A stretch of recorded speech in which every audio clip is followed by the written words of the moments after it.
Hi, welcome to Math 091. My name is Kim Norris, and I'm going to be leading you through this class this semester. So I have taught Math 121 and 126, which is the class that follows this for most of you, depending on what your major is. And I can tell you, if you learn as much as you can from this class, you will be prepared for that class next semester. So our class is divided into 3 modules. The first module is Module 5. 1 through 4 are covered in the class prerequisite to this. Module 5 is solving equations and inequalities. So we're going to learn about variables, we're going to learn about like terms, we're going to learn about the distribution process, and then we're going to jump into solving equations and inequalities.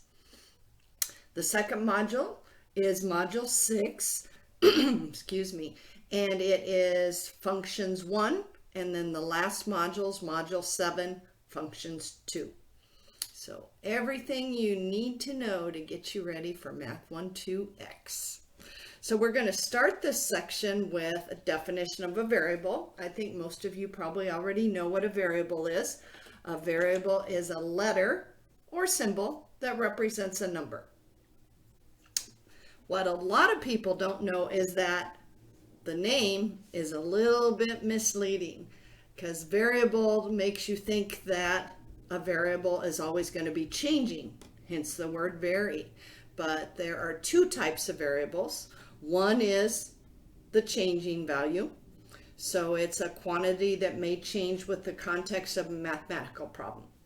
Usually you use a single letter, and we use a letter usually that makes sense. So if you were stating what width is, you'd write W equals the width. And you can see why that would change, because you could be talking about the width of a table, the width of a room, the width of a hallway. So width can change depending on what it is you're measuring. And T equals time would be another example. And usually we state what the unit is after it. So you could say width in feet, or in inches, or in centimeter. And same with time, because time doesn't mean anything unless you tell what it means. So time would be like in minutes maybe, or in hours, or seconds. Whoops, shouldn't talk and write at the same time, should I? So those are examples of things that vary. They have a changing value. And like I said, we usually use a letter that represents what it is we're talking about, width, W, time, T. You could use minutes too. Seconds, that wouldn't be a very good one, because using S in math usually isn't a good idea. So T equals time, and then put your units there. So this is how we write a full variable statement. We pick the letter we want to use when we're doing word problems or letting the reader know what it is we're trying to find. Then we tell what it represents. Then we give the units. So every variable statement you write from here on out should have all 3 parts: the letter you pick, what it represents, and then the units. And units are like feet, minutes, hours, days, weeks. That's what units are. But a variable, even though its name says otherwise, can also be a placeholder for a specific value. So this value remains unchanged. So if I said, what is the width of this classroom? This classroom. So that would be considered a placeholder, because this classroom is not going to change width. And you write the statement the same way: W equals the width in feet or yards or inches, whatever you want to do. But that's an example of a variable as a placeholder. If it's this particular room, only this room that I want the width of, that will not change. Okay. So here's an example. Changing. So the temperature outside your home, this changes as the weather changes, right? So you could write T equals temperature. I should have written outdoor temperature. I'll just write temperature outdoors. And then remember, every variable statement has 3 parts. So then I have to say in degrees Fahrenheit or degrees centigrade.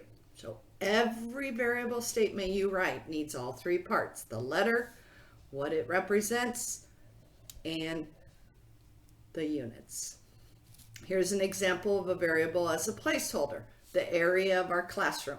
So if we were in a classroom every day for an entire semester, the area of that classroom is not going to change. It will stay the same. So we could write A equals area of classroom. And area again could be square feet, square inches. Usually it's square feet, so we'll do that. Square feet. But it could be yards as well. Okay, so area is always squared, and that's why we write square feet. Volume is always cubed, so we'd write cubic feet. If it was the perimeter of the classroom, we would just write feet. So perimeter is just feet, area, square feet, volume, cubic feet. Okay, so that kind of gives you an example of the difference between a changing value and a placeholder. So on the next page, we're going to look and see some examples, and we're going to go through each of these, and you'll see after a couple, I'm going to have you guys stop and do some on your own, and then you can come back, and they won't match mine. We might pick different letters, we might pick different units, but it's just good for you to get some practice. But like number one, this is one that's a little controversial: the total price of a large pizza.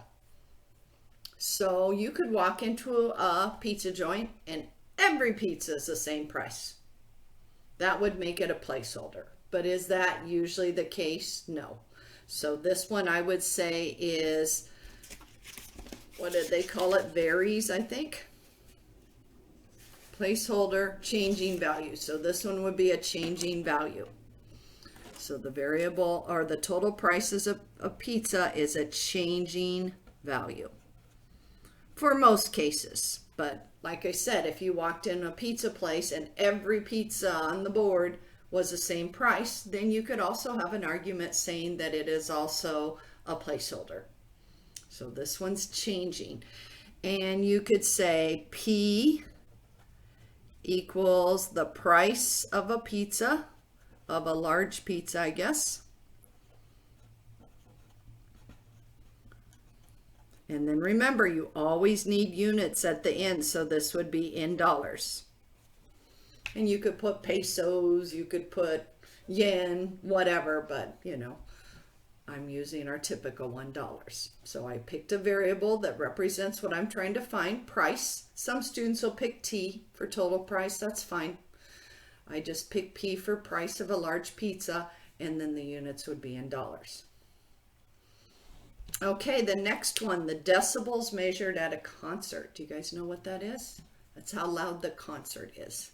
And the funny thing is, in the next class you learn about logarithms, and logarithms are used to measure how loud noises are. So decibels are kind of a mathematic term. So I could go to concert that's heavy metal. I could go to a concert that's Western, and I would guess that they would not have the same decibels for both concerts. So I would also say this is a changing one. When we do this in class, because I also teach this class in person, I go around the room and ask people their answers, and then they tell me why they picked it. So like I said, some of them have, you know, maybe could be changing or a placeholder. You just have to be able to defend it. And I'm defending this one by saying a heavy metal concert is not going to have the same decibels as probably a country western concert or something. So you could write D equals decibels. And I don't know, I think decibels, oh no, I know what we need to say. Loudness of a concert and then we'll measure that in decibels. So sometimes you got to think a little bit, because decibels is the units. So it's the loudness of a concert. Jeepers. You can tell I've been on the holiday break for 2 weeks. I'm a little bit rusty, aren't I? Okay, there we go. The loudness of a concert, and that would be measured in decibels.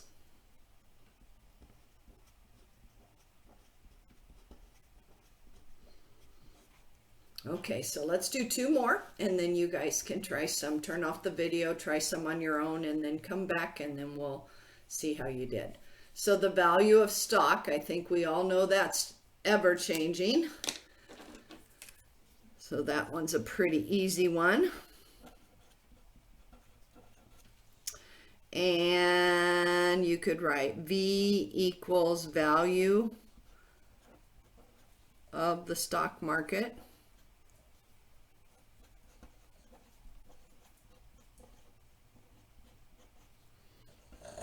And that also would be in dollars. The national average for a gallon of gas. This one, when I had to do this one in class, there's a lot of talking about this one. You know, students are like not sure what to pick. But I'll tell you what the keywords is, or keywords are. Oh, look at this. This is a nice little typo I haven't ever noticed.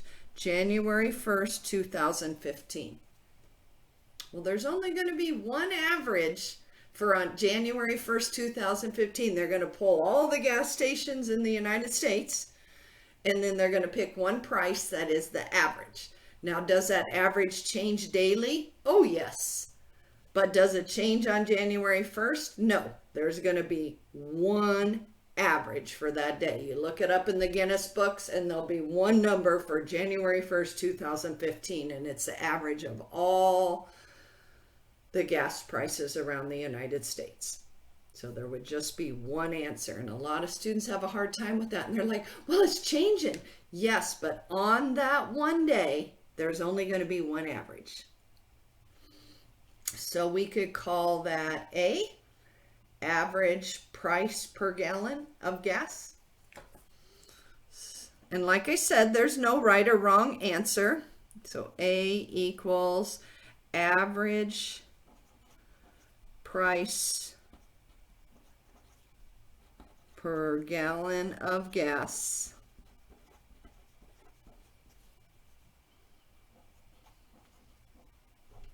And this one would be a placeholder, because there's just going to be one number to describe that average. Average price per gallon of gas on 1/1/15, and that would also be in dollars. So you got the idea? So decide whether it's changing or a placeholder and be able to defend that. And then pick a variable that matches what it is you're finding. D, the loudness of the concert in decimals. V, the value. A, the average. You could have even used G equals average price per gallon. So there's no magic right or wrong answer. What we're trying to get you to do is think outside the box. In high school, you were taught X and Y. Everything's X and Y. Well, that's not a good fit, because if you have the length and the width of a rectangle that you're trying to find, and you call one X and the other one Y, you have to keep looking up in the problem to decide which one you called X and which one you called Y. If you call length L and width W, when you solve for W, you know you found the width. So that's why we kind of steer you away from the X and Y thing, because in real life, they aren't good ones to pick. You want to pick something that goes with what you're talking about. So go ahead and turn off your video and do these next 6, and then turn it back on when you're ready to check.